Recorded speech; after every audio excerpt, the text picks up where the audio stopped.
danced with your demons for far too long, letting them whisper poison into your ears, convincing you of your own limitations. But I'm here to tell you something you might not want to hear. It's time to stop holding yourself back. Look around you. See the wreckage of dreams shattered by fear, ambitions drowned in the abyss of self-doubt. You've become comfortable in your misery, clinging to it like a tattered security blanket. But let me tell you, comfort is the enemy of progress. The other day, I was listening to a book by Grant Cardone. He was talking about how he had this drug addiction in the past and had to be admitted to a clinic to sober up. The book is titled Be Obsessed or Be Average, so of course he eventually got off the drugs, turned his life around and became successful. I remember thinking to myself, when you have someone with an extremely obsessive personality and you can channel it into something like making sales, of course you're going to become successful. I remember this feeling of hopelessness that came over me at the time, wondering, how can I achieve the same success when I don't have this crazily obsessive personality like he does? I was thinking back on that today and realized that this is something that I do a lot. I hear a story of someone who has been a huge success, and instead of absorbing that story, I immediately pick at the person's characteristics and strengths and explain that's how they accomplished the things they did. If you listen to this, you probably listen to Eddie Pinero, who is now one of the most popular motivational YouTubers that's around. I remember thinking, how can he speak for hours and keep me captivated? He's done so well because he's such a great writer, a storyteller and composer. How am I able to do the same thing? I was rubbish at reading and writing growing up. But I've had this thought so many other times as well. You see someone that was born into a family with a lot of money and they use the money to build up more successful businesses. I didn't grow up with money. There's no way I can do that. And then I've listened to people like Eric Thomas and they say he had nothing to lose. He was able to risk it all and go in on something because he was at rock bottom. How can I possibly accomplish the same thing as him? I have way too much to lose. I felt ridiculous thinking about how I rationalized those two completely opposite stories as a reason why they were successful and I wasn't. But I can guarantee you've also done it. Until we reflect on these things, we don't realize how mad our thoughts are. In that moment, you were just thinking about that one thing.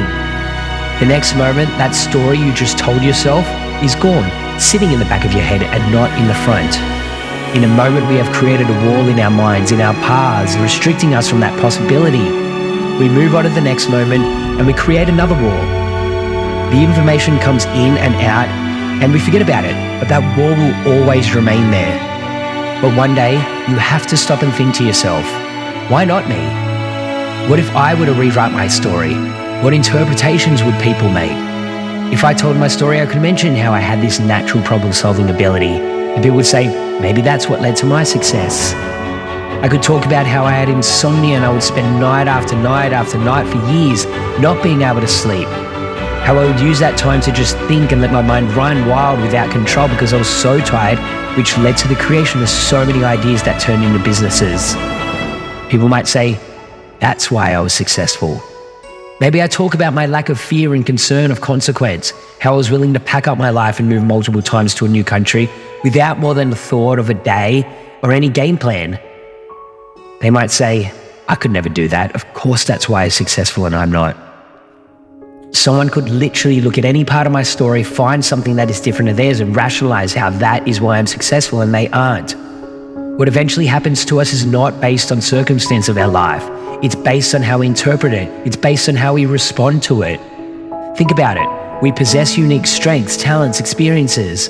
That famous chef has this amazing ability to taste and understand flavors. That man that runs a successful cleaning company was lucky enough to have spent his teenage years cleaning, understanding how to clean, meeting people who also clean. The same way that Conor McGregor was lucky enough to be so obsessed with fighting and was born with this extreme confidence. We forget that every trait we are born with, every experience we have, every journey we take can be used in a very specific way to become successful at something. All of these people could have easily not become successful because of their flaws, their weaknesses, but that's not what they paid attention to. We look at our lives from the outside. What story do I want to tell? When I read the story of my life, what do I want to think? What do I want to say? These people I just mentioned, they inspire me, they motivate me. What if I can have the same effect on other people around the world to reach millions of people and inspire them in the same way I've been inspired? Whether it's in our innate problem-solving abilities, our resilience in the face of adversity, or our unwavering determination to chase our dreams, we all have something special within us. So why not us? Why not you? You need to think about how you speak to yourself, how you define yourself. Think about how you would feel if someone were to tell you you could never amount to anything.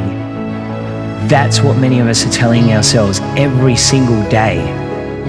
When you speak to yourself, your mind will listen. You might not realize it, but those moments you are yelling at yourself, you can do it, get up, go work out, take that risk, is being suppressed by hundreds of other voices every day saying, you're not the person that can do this every day.